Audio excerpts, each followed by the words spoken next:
ចាសម្រាប់តមកទៀតចូលដល់លោកអ្នកដែលកើតឆ្នាំរោងសម្រាប់លោកអ្នកដែលកើតឆ្នាំរោងនៅក្នុងខែ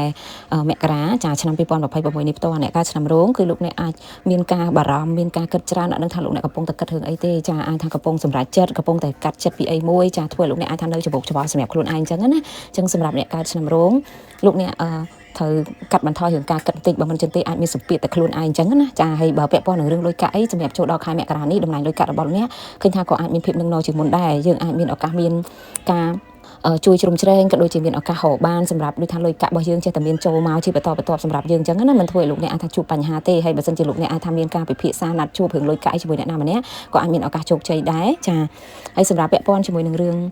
សុខភាពវិញចាសុខភាពរបស់លោកអ្នកនៅក្នុងខែមករានេះគឺលោកអ្នកត្រូវប្រយ័ត្នពាក់ព័ន្ធជាមួយនឹងការក្តៅខ្លួនចាអាចអាសាឡើងកម្ដៅអីចឹងណាហើយមួយទៀតក៏ប្រយ័ត្នមួយភ្លើងដែរព្រោះអាចមានបញ្ហាប្រយ័ត្នអាលៀកភ្លើងអាលៀកតែក្តៅអីចឹងណាចាហើយពាក់ព័ន្ធជាមួយរឿងការងារលោកអ្នកដែលមានការងារជាប្រចាំសម្រាប់លោកអ្នកដែលកើតឆ្នាំរោងចាការងាររបស់លោកអ្នកនៅក្នុងខែមករានេះផ្ទាល់ចាគឺលោកអ្នកអាចនឹងមានការងារចូលមកច្រើនដែលធ្វើលោកអ្នកអាចនឹងមានឱកាសទទួលបានឱកាសថ្មីក៏ដូចជាភាពជោគជ័យជាមួយនឹងការងាររបស់យើងចាហើយពាក់ព័ន្ធជាមួយនឹងការរកស៊ីដែរចានៅក្នុងឆ្នាំថ្មីក៏ដូចជាខែមករាថ្មីនេះផ្ទាល់ចាគឺការរកស៊ីរបស់លោកអ្នកយើងអាចមានដំណើរការល្អចានឹងអាចមានអតិថិជនថ្មីចេញចូលជាបន្តបន្ទាប់ណាចាហើយពាក់ព័ន្ធជាមួយនឹងរឿងស្នេហាឬក៏ជីវិតគូសម្រាប់លោកអ្នកដែលមានដៃគូសម្រាប់ជីវិតគូរបស់អ្នកកើតឆ្នាំរោងនៅក្នុងខែមករានេះផ្ទាល់លោកអ្នកត្រូវមានការប្រុងប្រយ័ត្នលោកអ្នកអាចនឹងមានបញ្ហាមានការប៉ះទង្គិចគ្នាតាមរយៈទូរស័ព្ទឬអាចថាមានហេតុជារឿងហ្នឹងគឺដោយសាររឿងទូរស័ព្ទដែរចាអាចថាដៃគូរបស់យើងគាត់អាចនឹងមានការ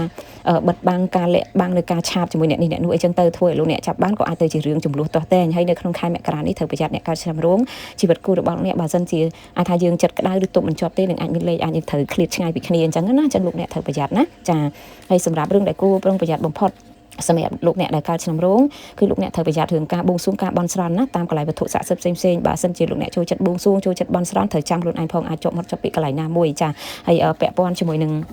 រឿងស្នេហាចារបស់លោកអ្នកដែលនៅតនេលោកអ្នកដែលមិនទាន់មានអ្នកណាណាចាលោកអ្នកដែលនៅលីវឃើញថានៅក្នុងខែមករានេះលោកអ្នកក៏អាចមានអ្នកព្យាយាមចូលមកប៉ុន្តែគាត់ថាលោកអ្នកដែលឆ្នាំរោងពេលខ្លះលោកអ្នករៀងអាចថាយើងរៀងសំដី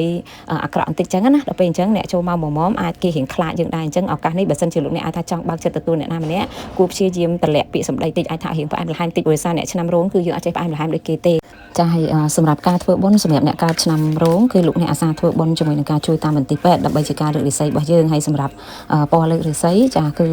មានពណ៌ទឹកប៊ិចហើយនិងពណ៌សចាហើយលេខសំណាងរបស់លោកអ្នកគឺមានលេខ37ណា